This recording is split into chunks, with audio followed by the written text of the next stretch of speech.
What's good, YouTube? How's everybody doing? This your boy Reg in the building.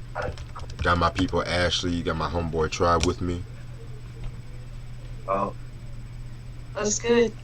Alright, and the album I'm about to do today is Tina Turner's Private Dancer album. I want to say this is her fifth solo album. What? It's a first breaking away from Ike, but it's like a fifth solo album altogether. So, if that makes sense. Alright, so this album is known for singles Let's Stay Together, Help, What's Love Got to Do with It, which was like the biggest song, Better Be Good to Me, Private Dancer, I Can't Stand the Rain, and Show Some Respect. Producers include Terry Britton, John Carter, Leon Dugu Chancellor, Witten Fadler, Rupert Hine, Joe Sample, Greg Walsh, Martin Ware.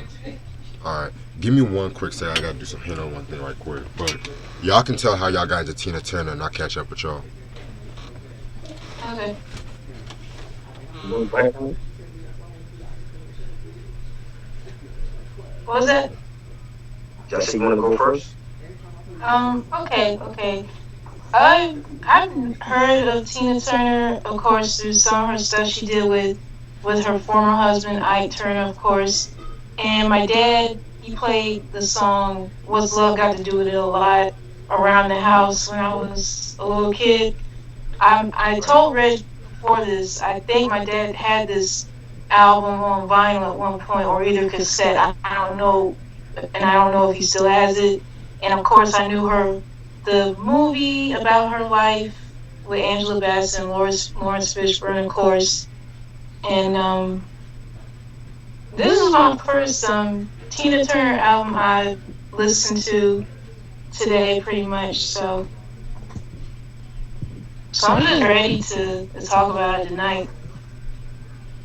Yeah, I got into it the same way, like the '80s when this album came out, and then watching what's love got to do with the video on TV, and remember seeing her on the Live Aid benefit concert with Mick Jagger, and I think like at the very end of her set, Mick Jagger he tore off like her leather skirt or whatever, and that was a great concert. I remember seeing that when I was little, and just following her career and her biopic that came out in the '90s with Angela Bassett, and yeah, she's a legend, definitely.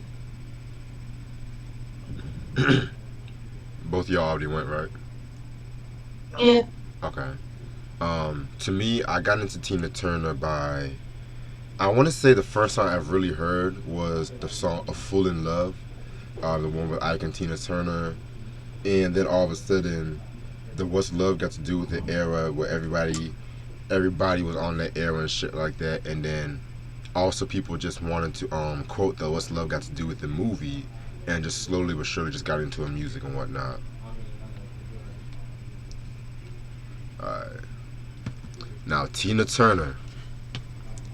What has not been said about Tina Turner? Like really, one of the greatest like entertainers of all time. She's known as the Queen of rock and roll. Um, she was born Anime Bullock in Nutbush, Tennessee, and shit. When she was little, I think like when she was little, she sang in a church choir, and her mom left her, and so she lived with her grandma for most of her childhood until like I think she reconnected with her mom. I think when she moved back, I think when her grandma died, she moved to St. Louis to reconnect with her mom and stuff like that. And so fast forward to I want to say like the late 50, like 57, 58. She used to go work with. She used to go chill with her sister when she used to work in the nightclubs, and that's when she met Ike Turner, who was fronting the Kings of Rhythm at that time. Now, he was looking for a female vocalist and whatnot, and he used to call female fans in the crowd and stuff like that. And so he ended up calling Anime Bullock, and Anime Bullock basically just turned out she basically just did a thing and whatnot. She killed it, and it wasn't soon after that it wasn't soon after like he brought her to the band or whatnot, and so they wrote their first song, "A Fool in Love," and shit like that. So "Fool in Love" that was a big hit. Everyone knows that song. You're just a fool. That song right there. And they had another hit called "It's Gonna Work Out Fine," which actually got them a Grammy nomination for Best Rock and Roll Performance. Yeah, Best Rock and Roll Performance. Interesting. Um, so during that time, they slowly was falling in love and shit like that. And originally, Ike saw Tina as like a little sister, and Tina was not really attracted to Ike like that. You know what I'm saying? So I just found that kind of interesting. And so what ended up happening, they used to get like a lot of reputation based on their live performances. The Ikeettes, Ike and Turner Review. They used to rival James Brown for the most explosive performances. However, when it came to like the album input, they weren't really. By the time the mid '60s happened, they were kind of going through like a slight detour a little bit. They had to change record labels, I think about 7 to 8 times, and around that time too, Ike was really getting kind of possessive, kind of controlling and whatnot, But we all know the story. We all know the story about that. But there's more into that later on throughout. And also, fast forward to 1965, Phil Spector. You guys should know Phil Spector. He produced for the Beatles, the Ronettes, so on and so on.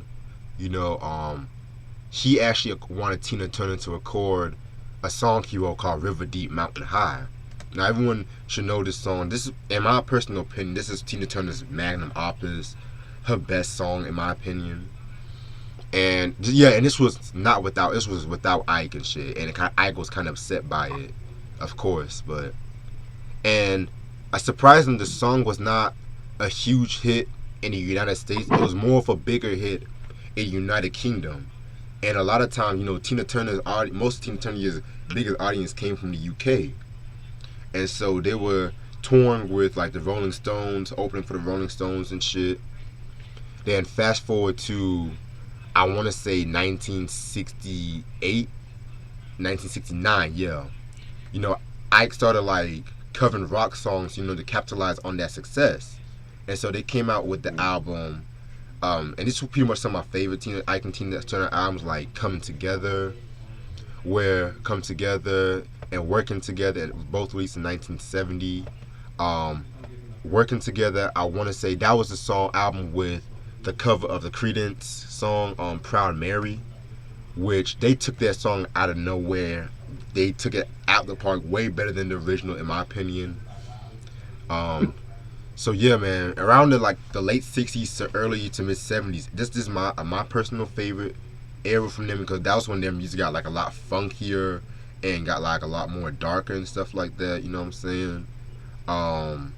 They dropped the albums like Nutbush City Limits, dope album and shit like that.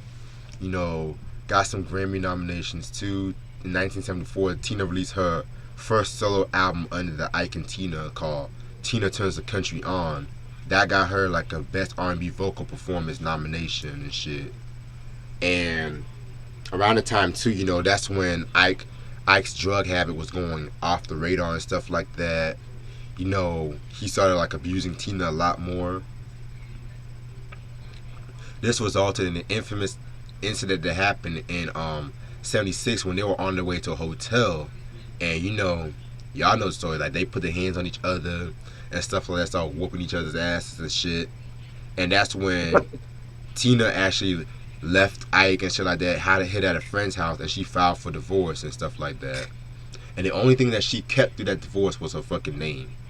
So next thing you know, she dropped 2 more solo albums, Delilah's Power and Airwave. And so in order to like really support herself, she started performing some shows in Las Vegas. And so what ended up happening, she started performing some shows in Las Vegas, and she met her manager named Roger Davies and stuff like that. And Roger Davies got Tina to back upstart in her career, and she did a cover of the Temptations classic song "Ball of Confusion" and shit like that. And that was also dope because like she started doing touring with Rod Stewart, Rolling Stones, and shit like that. And next to Michael Jackson, she became one of the first black artists to be on MTV. And so, fast forward to 1983, she came out with the next single, which was the cover of Al Green's "Let's Stay Together," which was on this album right here. And fast forward to '84, this is the album. First of all, this is the OG copy, of course, because the difference is like they re-released this album on the 30th anniversary, and they have like a picture of like Tina Turner, having this weird sitting pose and shit like that. Me personally, Mm-hmm. I prefer this one. I don't know. I just prefer this cover. I just feel like it's definitely symbolic of the era. I mean, the hair, the legs, man, the legs. I'm just saying, but I mean, come on, like shit. Beyonce can never, but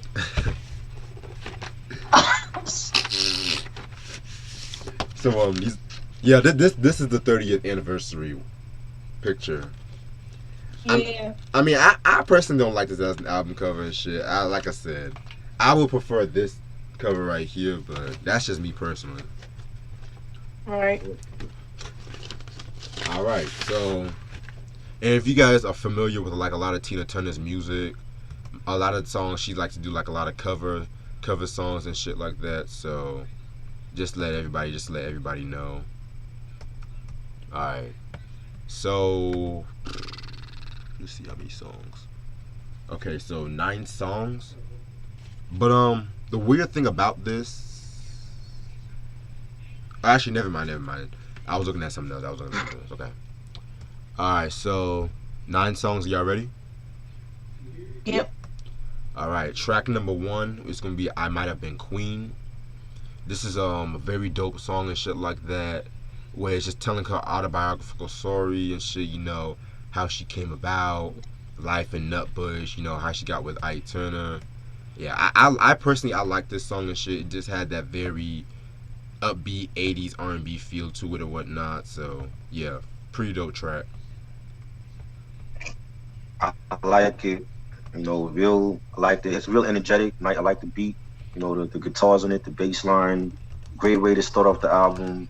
I like the lyrics where she says, "I remember the girl in the fields with no name. She had a love, but the river won't stop for me. No, the river won't stop for me."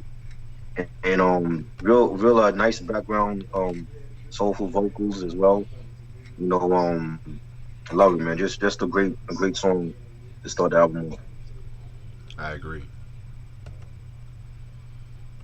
Yeah, this is a great way to start the album, and I like the fact that she started off like doing a song pretty much telling like her life story in a sense, and this song has that R&B slash rock vibe that I like, and I love like the guitars throughout the song like that. That had me feel like I was in that moment or in that era of that time during the '80s. Yeah. Yeah. Song.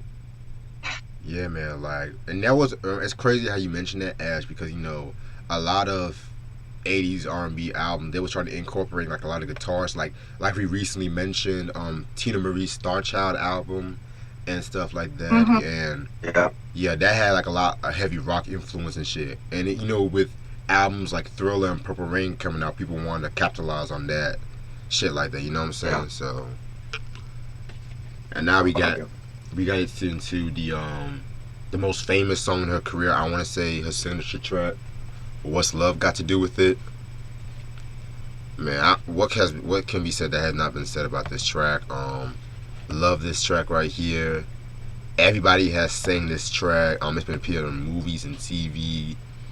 Yeah, this is definitely Tina Turner's like signature song right here. But believe it or not, it was not originally offered to Tina Turner, because I was offered to several people. Like I know that it was first offered to this cat named Cliff Richard. Then it was offered to Phyllis Hyman, but Clive Davis, he said he didn't want Phyllis Wow. Hyman. You said what?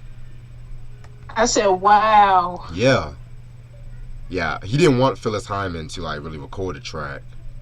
And then it was then offered to Donna Summer, but then Donna Summer, she had it, but she just never recorded it. So Then all of a sudden it landed to Tina Turner, and the rest is history, pretty much. Um, this got her 3 awards at the 1985 Grammys: Best Female Pop Vocal Performance, Record of the Year, and Song of the Year. Um, I love the In Living Color sketch when it was the first episode of the last season. David Allen Greer Mm-hmm. was being Ike, and this is at the height of the What's Love Got to Do with It movie era, when the media was Right. just scrutinizing Ike Turner. And oh my God, this has like one of my favorite sketches in Living Color history. It was like David Allen Greer made like a great Ike Turner. And he tried to do this uppercut at his kid. You didn't lie to this truth. Man, and you guys have to watch. I might post. I want to post definitely on the link and shit like that. Like once I do that, I want to post on the link and shit. You know what I'm saying? We definitely have to talk about In Living Color one day. One day. Like, yeah. I love that shit. But yo, what's love got to do with it? Classic track. Probably my personal favorite song off this album. Definitely classic song. I remember like seeing a video when I was little, and seeing Tina, walk down the block in Manhattan, and she had like everybody that was in that video, like she affected them in some type of way. If it was like the tough white boys on the corner, she made friends with them, or like you see like the little girls, doing double dutch in the street. And passing by, saying hi to them, and breaking up a couple fighting on the street, and just a dope video, iconic video of the '80s, and the song, love the song. It has like a reggae tinge type of bass line to it. I love it. And it has like a little like island vibe to it. I like the beat and nice vocals by Tina. I couldn't see nobody else doing that song. Like Donna Summer is a legend. I couldn't see Donna Summer doing that song, or Phyllis Hyman.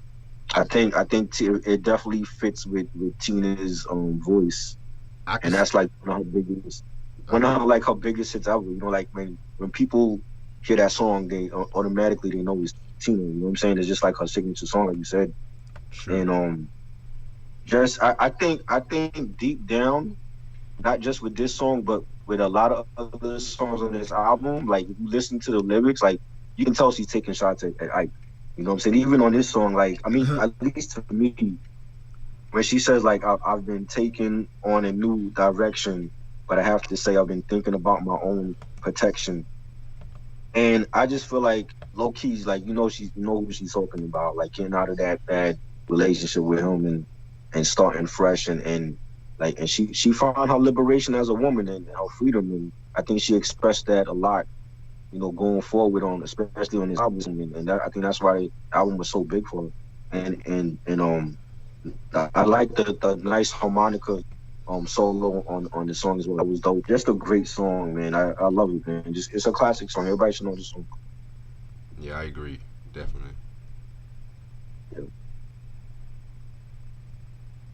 Yeah, this is a very timeless song. One of her signature songs at that. And I remember my dad, he played this song a lot when I was a kid. He had to have had this album on vinyl, I think, or cassette. I could be wrong. I don't know. But I just remember him playing this around the house when I was little, and he had it on repeat. I don't know how many times singing along to it. And yeah, like you could really feel like she's really found her way and found her sound and her voice after all the stuff she went through with Ike. And you can tell, like, even within the lyrics, I really do think she was taking shots at him after what he put her through all those years and all that, And it's a song that'll never get old. Even like 30 plus years later, it's still memorable. People know it by heart. People love it. And I got nothing else to say about it. I feel you. Definitely feel you guys on that. Very well said words on the song and shit. Definitely well said. Now we're gonna go to Show Some Respect. Show Some Respect. This one was like another, like, I want to say braggadocio kind of song and stuff like that. Yeah, you can definitely feel like the rock influence with this shit song like here. Um, yeah, pretty solid song and whatnot. The B side, believe it or not, is a live cover of Prince's "Let's Pretend We're Married." So I didn't know that she did a cover of that. So I'm definitely gonna check that out after this review. So yeah, show some respect. Very solid song. Yeah, it has a real nice beat. You know, having some hard guitars in it, some rock influenced guitars, and soulful screaming by Tina. I like the lyrics that she sings. We've got to show some respect. We've got to learn to protect. Don't take it for granted. I know that if you want to stay close, we've got to show some respect.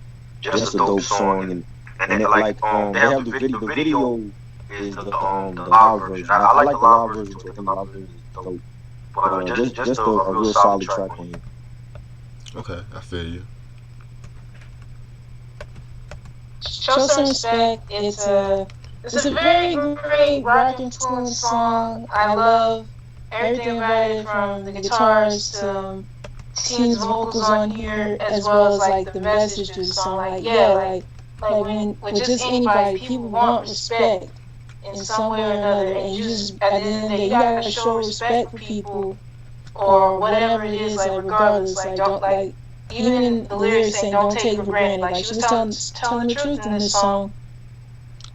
Yeah, man, I definitely agree with you on that. Fucking respect is not something you can just easily have these days, but people will figure out. Alright, now track number 4 is the "I Can't Stand the Rain." This is the cover of the Ann Peebles song, which everyone should know about. That song was that was the song Missy Elliott used for "I Can't Stand the Rain" song. Everyone should know that. If not, there it is. But with the Tina Turner version, it's very interesting because the beat sounds just like something Grace Jones would have definitely been on and shit like that. And if you guys are familiar with like Grace Jones, she does that little abstractual art pop rock R&B kind of thing and shit like that. So I definitely like this cover. I feel like people don't even talk about this rendition too much, but I feel like it was dope cover and shit.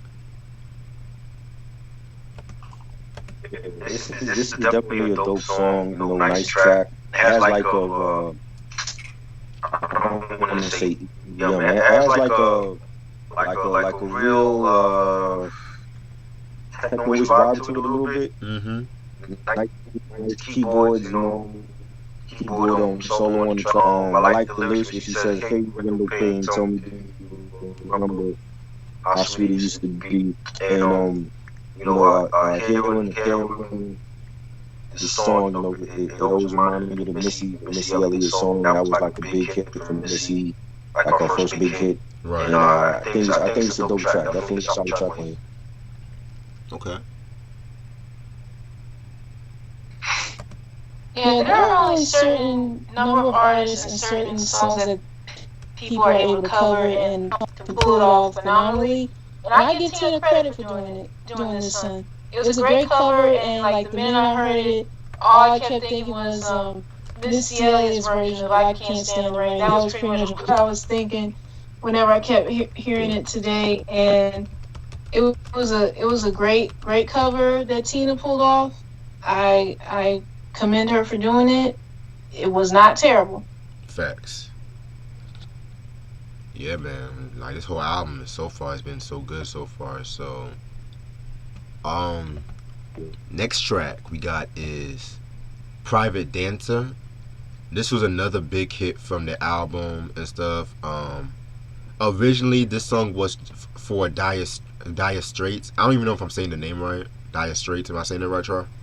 Oh, my track listing is different because Private Dancer is the last one.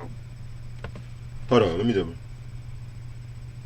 Oh yeah, yeah. I was getting ready to say on I was getting ready to say the same thing. The track listing or placements of certain songs was different when I was listening to it on Spotify today because they had the 30th anniversary edition on there. Yeah. Instead of the. Yeah, my fault. I was reading the wrong track listing anyway. So yeah, we had "Better Be Good to Me." You're right. Alright, "Better Be Good to Me." Yeah, that's definitely another strong track from the album and shit. This is like my second favorite song off the album. It got her a Grammy for best rock vocal performance and stuff like that. Yeah, man, she was going in on this track and shit like that. I love the energy she had. Um, I love the video too when she's performing on stage in that black leather jacket and shit. Um, yeah, man, dope video. Love this track. Better Be Good to Me. Great song. You know, real. This is like a dope rock song performed by an African American woman. You know, that's the real dope rock track. You know, the beat is the bass line, and then you better be good to me. Bam, bam, bam, bam. A great track. The video is dope with her rocking like the leather outfit. The lyrics where she says, "A prisoner of your love, entangled in your web. Hot whispers in the night. I'm captured by your spell." And just a dope song, man. Like that's one of my favorite tracks on here. Another classic song, as well as you know, I think people just like when it comes to this album, they just know for what's love got to do with it. But she has like many other dope songs on here as well. Yes. And this is definitely a classic song. Definitely, I love it. Yeah, Better Be Good to Me is another favorite song off this album that I like. A very strong rock influence track at that. And it's another one of those songs, like, along with Show Some Respect, it has a message behind it.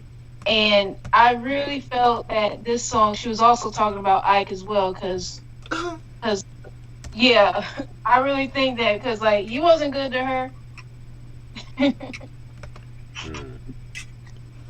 Yeah, man. I actually just found out that this actually is a cover song from this band, made it called Spider and shit like that. So that's pretty interesting. I learned something new today. For real. Now, speaking of covers, next track, Let's Stay Together. Yes. This is the cover of the Al Green classic song right here. She actually recorded this was recorded this, if I'm not mistaken, I think in 82, 83, but then she shelved it and they just put it on the album and stuff.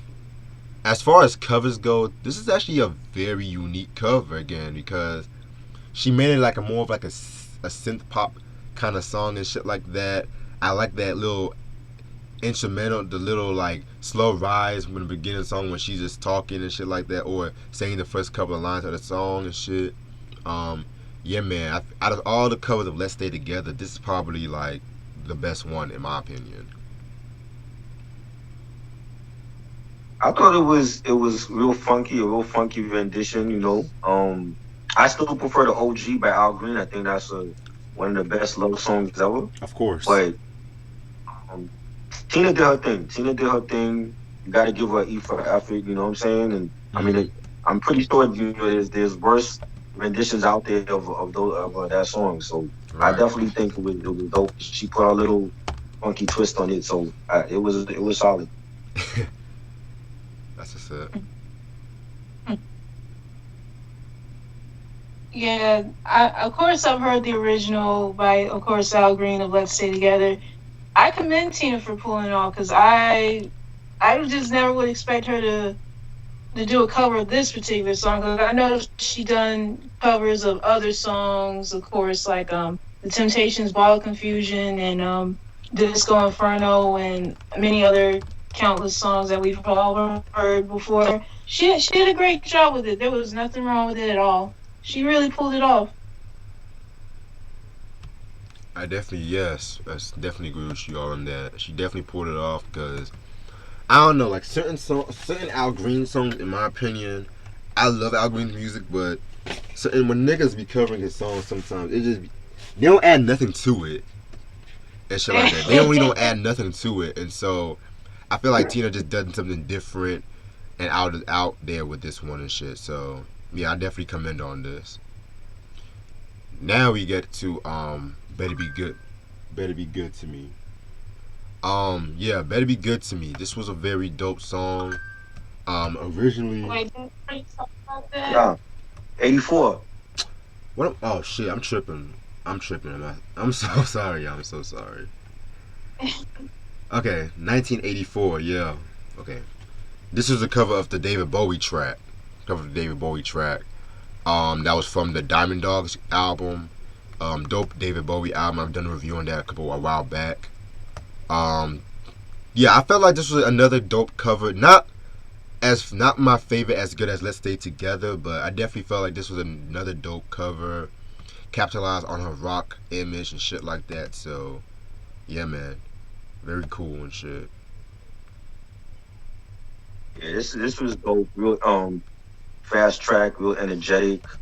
You know, the drums is dope, the keys, and I like the lyrics where she's singing. They'll split your pretty cranium and fill it full of air and tell that you're 80.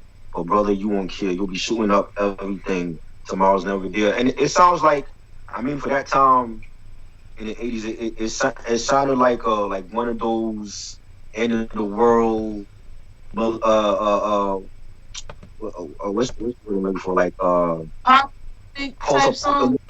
Yeah, like that post-apocalyptic type of song. Like, oh, it's 84 and we're all doomed and shit. And yeah, that's the type of vibe I was getting from the song, you know. And you know, it sounded like it was ahead of its time. Like it sounded like it was more like a one of those futuristic songs, you Right. know. But it was dope. I liked it. It was something different that far, compared to the theme of the album. But I definitely think it was a dope song.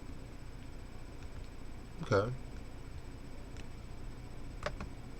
I honestly had no idea this was originally David Bowie's song, but Tina, like when she did it, it sounded as if she did it like herself, like made it into her own. And I like the fact that she flipped it as if it was her own, if that makes sense. Yeah. And it's just a very rock influenced song. It's another one of those songs along with like the first one, the first track on here that where it makes you feel like you just stepped into a time machine back during that decade. Yeah, I definitely That's agree. what I love about this. I agree. I definitely agree with you about that.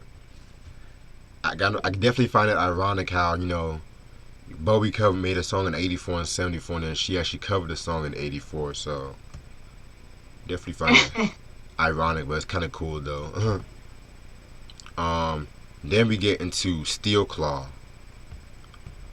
This was a pretty solid song. Not really one of my heavy favorites, but it was alright and shit. I think what I got from this song, I think it was pretty much like a political song, if I'm not mistaken, or some shit. I was a bit confused with the message of this track, in my opinion. I don't know if it was just me. What do y'all think? What is the message though? I mean, I don't know. I mean, it sounded like she's talking about again, like she's taking shots at Ike or whatever, just not saying his name, But I Steel mean, Claw. from the lyrics, I don't know. I don't know what the song sound like, but just like reading the lyrics is like, like when she's saying try to get in, you find the lock in the door. Well, I say no way, no way. Don't try to kick me out or there'll be hell to pay. So I mean, is she talking about like a ex lover or something? I don't really know what the topic is. Yeah, who knows, man? Who the fuck knows? Okay, my thoughts on Steel Claw. I'm along with y'all, with you guys. Like, I had no idea what in the world she was singing about to begin with. I mean, it's not a bad song, but at the same time, it's not one of my favorites off this album. Mm-hmm. Right. It just left me baffled because I'm like, what was she even talking about? Because Steel Claw, I don't know. That could mean so many things. Because I don't know. Because like when I was thinking of Steel Claw just now, I was thinking about what. Like when she talking about like one of those like claws, like you see like one of those machines like you trying to get a prize out of or something. Like I don't even know. That's just me. Yeah, man. I was kind of laughing at Trials comment because when he said Steel Claw and he said, "Was this about Ike?" I was like, "That's kind of ironic, Steel Claw." But who knows, man? Who knows? Only Tina knows. So True. Now the last song off this album was Private Dancer. That's like another dope track, another big single from this album and shit like that. Originally this song was originally intended for Dire Straits for their album Love Over Gold. But I think their manager or one of the members named Mark Knopfler or whatever, he thought the lyrics did not really fit a male singer, and so basically what had happened was there was like a lot of legal action between this song not being recorded by Tina Turner and stuff like that. So she had to hold off on recording this track. And so once that got cleared up, it got cleared up so Tina can record it and shit like that. And yeah, man, very dope track and shit. I love the track. The video was kind of weird though. I don't know if it was y'all. Like y'all remember that? Y'all remember that one video from Meatloaf and I'll do anything for your love and shit? Right. It kind of reminded me of that shit. Like I don't know, it was just weird, but I love the song though. I just love the song. I like the song. Real nice beat, pianos, the congos in the background, the bass. It has like an avant-garde type of feel to the track. And the video, to me, the video it sounds. I mean, it looks like she's like a call girl, like an escort, and I mean, basically with the song, like I'm your private dancer, dancer for money. When you hear that, you relate that with like stripping or an escort or something, and that's what it came off to me as. Like she was like a stripper that was like dancing for money for different clients or whatever. Right. And in the video, you see her dancing with different men. It looked like it was at a bordello or something, or you know what I mean. And that's what I got. But I mean, I don't know, but I thought it was a dope song. So it was a big hit when it came out in the '80s, and I like it. I mean, like, and the fact that it was like the last song on the album, like she said the title track last, then that was dope. You don't really see too many albums where the title track like the last song on the album. But I thought it was good. I think it's a dope song. I mean, I'm surprised. I mean, I don't know because I was like really young when this album came out. I'm surprised it really didn't get a lot of controversy for the lyrics or for the video. Yeah, I see your point on that. Yeah, Private Dancer. There was another song off the album that I like. I agree with Trey because I thought like with just hearing the lyrics of the song and all that and the title alone, it just had me thinking about her, like I guess being a dancer for different men or like being like an escort or a stripper or something like that. But I had not watched the video, so I wouldn't know anything about that. But this is a pretty good song. Like the instrumentation of it was really good and everything. Another favorite off this album that I like. Okay, the bad. Alright, that's all of the songs off this album. Overall, this is a very dope album from Tina Turner. This is probably among my favorite albums. I've not heard all of her solo albums to make that judgment, so this is probably like among my favorite solo albums so far. It definitely has a strong 80s sound towards it and stuff like that. Everyone only knows this album just for What's Love Got to Do with it, but there's a lot of heat on this album, like Show Some Respect, Private Dance. Like all the songs are dope and stuff like that.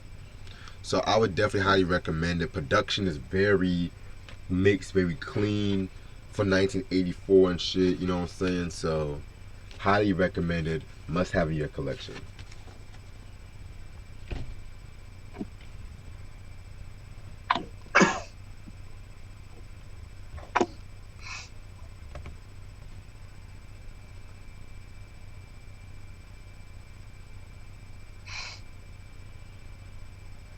Oh, y'all can. I'm done, by the way.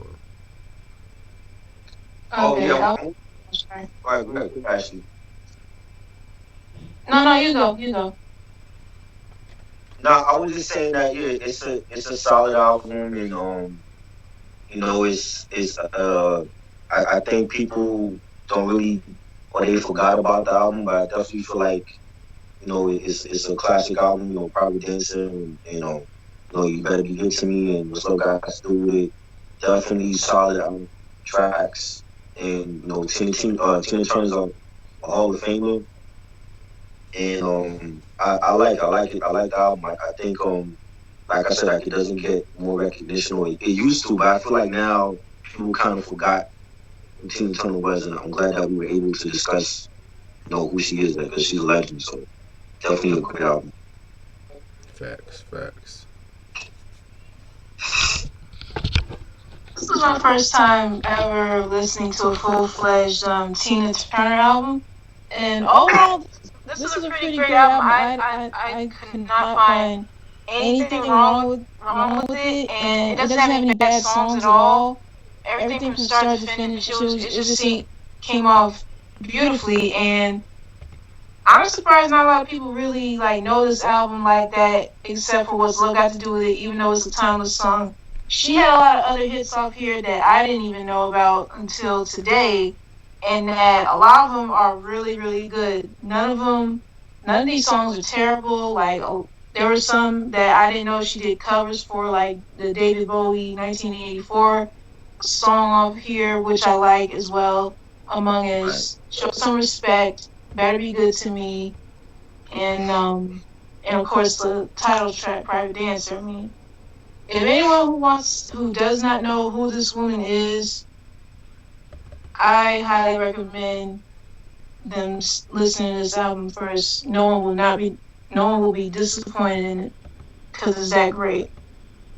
Yeah, very dope album and shit. Like, this should be talked upon when it comes to, like, the Purple Rains and the Thrillers and the fucking Controls and shit like that, But it is what it is.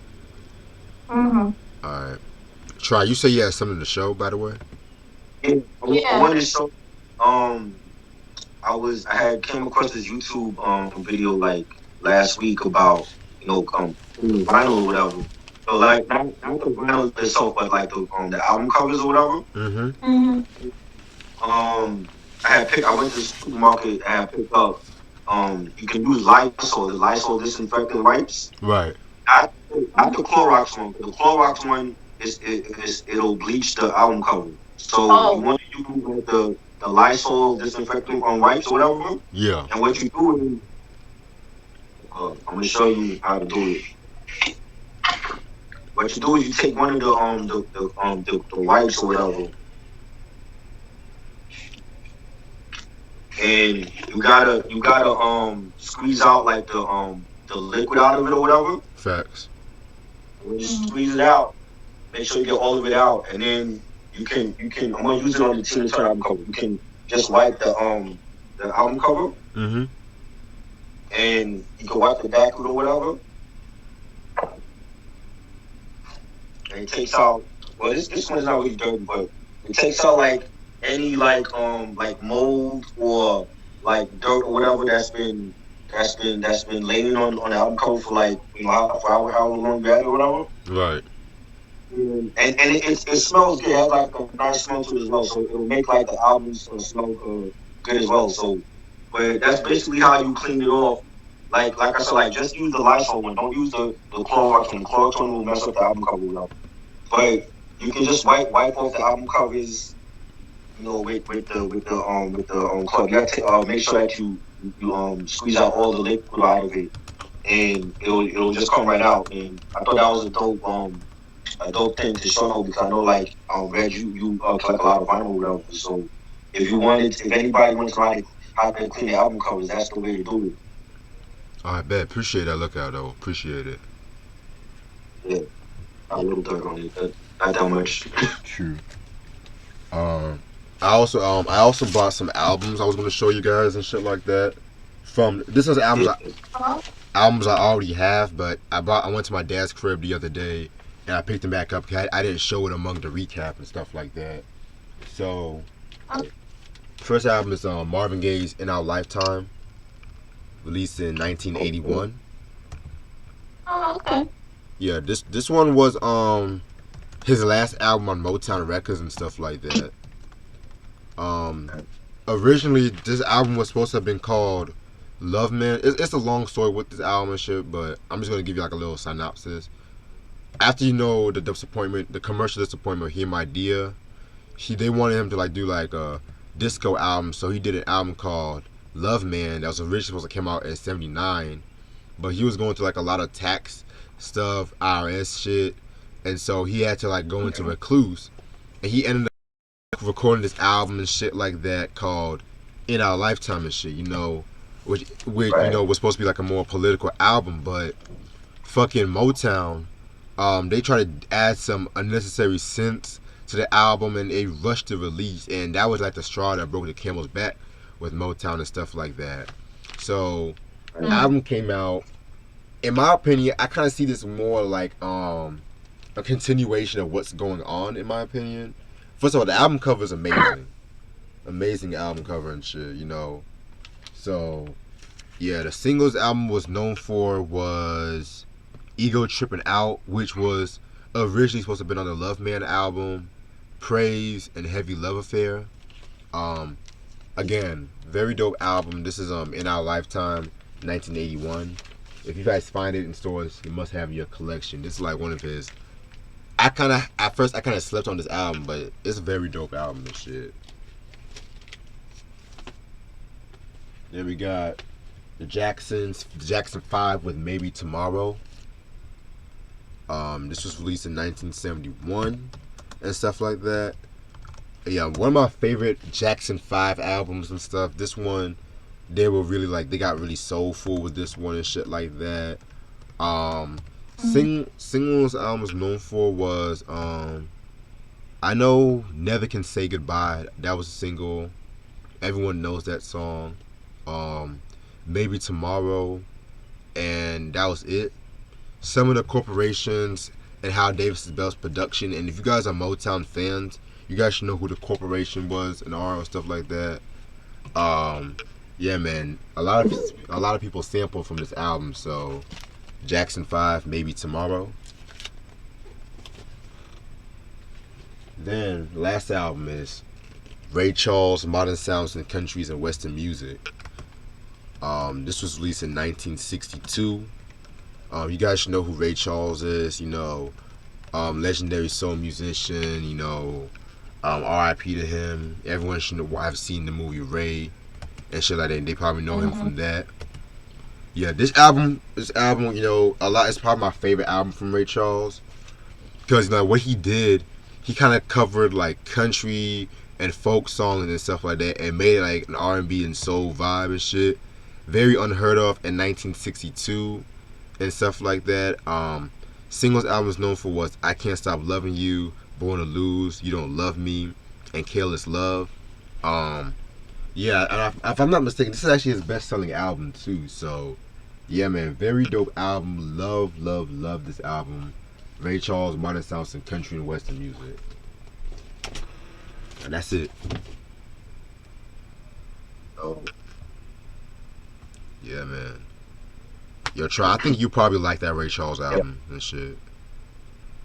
what's the name of it? Modern Sounds and Country and Western Music. Country and Western. Okay, I'm gonna check that out. Yeah, man. But yeah, oh no, this was a dope review. I like this shit. Definitely. Yeah. Damn it, Q. I knew somebody was going to ask me this question. What? What do you think of the whole Eminem and Nick Cannon beef? Oh my God. Alright, fuck it. I knew somebody was going to ask me this sooner or later, but personally, I think the beef is stupid to begin with, if you ask me. However, it is entertaining and shit. I just feel like, I've heard the recent diss tracks between Eminem and Nick Cannon. Well, the Eminem verse on the Fat Joe track. Believe it or not, I actually like the Eminem verse and shit. Believe it or not. Right. He wasn't doing that little trap flow and shit, but at the same time, he had bits and pieces, but he had like a more like common flow and shit like that, you know what I'm saying? He did have some lines aimed at Nick, some funny lines and shit. And of course, Nick Cannon's diss tracks were bored and stupid. I don't know, it was corny, but my thing is, Niggas not even seeing Mariah no more. Why? What's the point of the beef and shit? Like, Exactly. maybe she should use that energy to make a great album and shit, but that's not my problem. But yeah, I don't see the. It's entertaining right now, but now I hear 50 Cent's getting involved. I'm like, oh lord. Yeah, I was just about to say that. I was just about to say that 50 getting involved in it now too. Why? I'm wondering the same thing. Cause you know 50 and Eminem, that's his friend and shit. They're friends. Oh yeah, that's right. Yeah. Nick Cannon is nobody in the battles, but I don't know why Eminem wasting balls on him and 50 Cent jumping in and what? Oh my god. I don't know. You know, I was disappointed. I don't really even. I mean, I don't know. I guess Eminem was bored. I don't understand him. Come on. At this point, I don't know. But I like I said, As well, like really? but my issue is this, like Eminem, his albums have been kind of trash lately, but he been dropping some Right. dope guest verses and shit like that, like the Royce the 5'9" Caterpillar track, excuse me, this Fat Joe track. I didn't care too much for the Griselda track he was on, but it is what it is. Yeah. But why can't you use that energy for your albums and shit? That's my issue. Exactly. No. Keep that shit energy up. That's what I'm saying. Who knows the reason with him? Alright, so got some announcements I want to make before I end off this video and shit. I'm definitely gonna start filming the first episode of the Beef series either tonight or tomorrow. And I'm gonna drop that later on this month, so stay tuned on that. Also, expect a live review this week on J. Cole's For Your Eyes Only and shit. Yeah, it's not a trash review, but I do have some complaints. About the album and shit. Cause I know me and Tribe, we're gonna do KOD sometime too, so I can't wait for that one. Yeah. Also, me and Ash, we're gonna do the dope ass album. Hold on 1 second. Oh shit. What? Oh, you know what it is. I'm gonna show it to you. I don't even know. It's a surprise. Oh boy.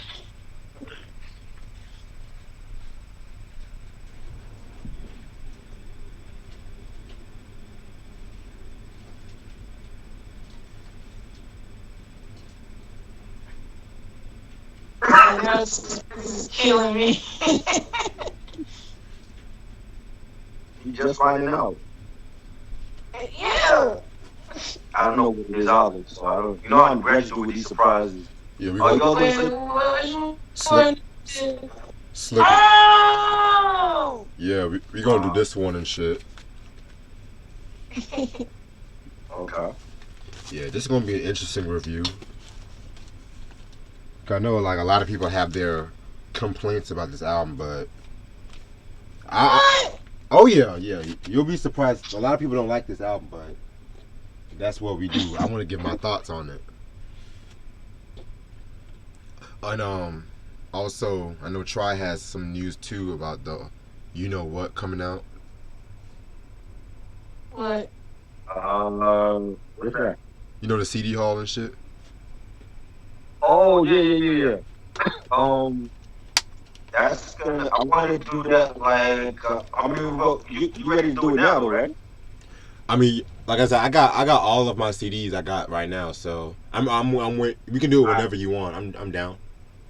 I'm gonna say like next Monday or Tuesday. You can do that. That's perfect. And that's gonna be like the last haul for you for 2019 until next year. So Okay. yeah. And also with that, I got like over like 100 CDs and vinyls I got from this cat. So I'm gonna show you a certain few for yours, and then sometime that next week too, I'm gonna show everybody like all the shit I got and stuff like that. So this is gonna be a long collection vid too. I'm gonna show y'all one more sneak peek though. Red got some trash, but I seen a couple of them already. Oh, the trash albums like Yeah. He sent me screenshots. Yeah, I like that album. I like it. I mean, it's not great, but I like it. I'm gonna re-listen to it. I'm definitely gonna re-listen to it, but I never liked Malpractice. Um, I think we gotta do a malpractice album review because I like. Listen, I think Redman album got whack after malpractice. To me, he got whack after malpractice, but I like malpractice. I think it has some dope songs. It's not a great album though, Right. and it wasn't promoted right. But that's a whole nother story. Um. Well, speaking of Redman, I know we definitely got to dox the name this month too. Which Yes. I'm gonna let you know about that later on this week because I might want to do that probably sometime next week. Because I know lately everyone's been like dox the name and shit. I'm like, oh damn, I didn't know everyone was expecting me to do this that quick. But because my plan was to do dox the name, and I'm gonna do a solo review on Blackout. Cause I got a lot of shit to say about that album. And then if you want, we can talk about Malpractice before the year's over if you want. Okay, cool. That's cool. Okay. That's cool. All right, bet. Redman, he also came out with like I guess it's like his I don't want to say his autobiography, but like he's on somebody's I forgot the website, but I'll send it to you because I saw the trailer today and he's like talking about how he started and then the breakup with the Hit Squad and him and Method Man's relationship. So it's like he's talking about like his career in like a whole interview or whatever. Oh, send that shit to me, definitely. Me too. But yeah. Whew. But yeah, y'all been good though, right? Oh yeah. Yeah. That's great. I know the holidays is stressing everybody out right now, so Yeah, with shopping and making sure they get their stuff before the big day, and yeah. I feel you. Yeah, I gotta start shopping like this weekend, but fucking Campus Crossing try to add some bills to my. I'm like, yeah, I definitely need this shit right around the holidays. Okay, but it's all good. I'm not worried about it. Cause like I know for a fact that I'm gonna definitely get my sister some vinyl records too and shit like that. But I'm gonna keep it on the hush hush for right now. Right.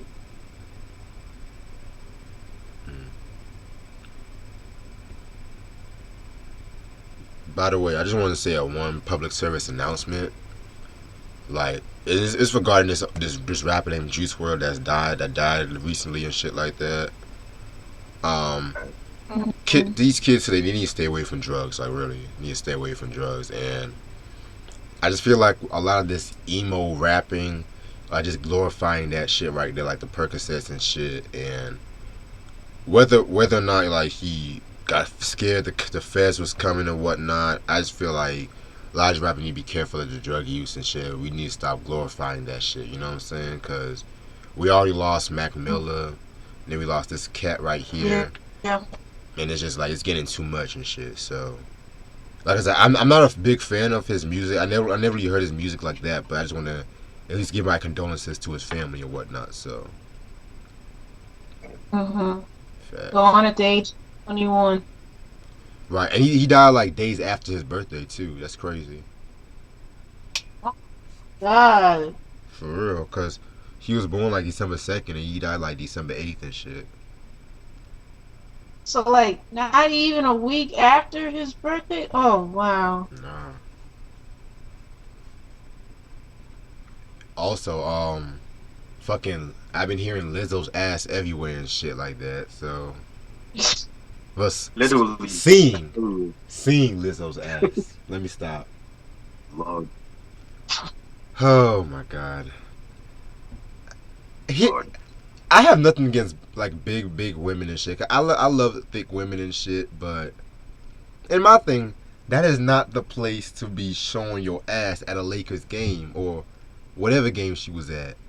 First of all, you're gonna sit your bare ass on the fucking bench and shit. You're gonna sit your bare ass on the fucking bench where everybody have done everything on that fucking bench and shit like that. I mean, that's my only issue about it all. That's my only issue, like just a sanitary issue, like. But Yeah. ugh. But at the same time, it's funny how the white people are trying to defend Lizzo and shit like that. But let's just say like when Beyonce was doing all that, has wearing them all them outfits and shit like that, they were trying to scrutinize her.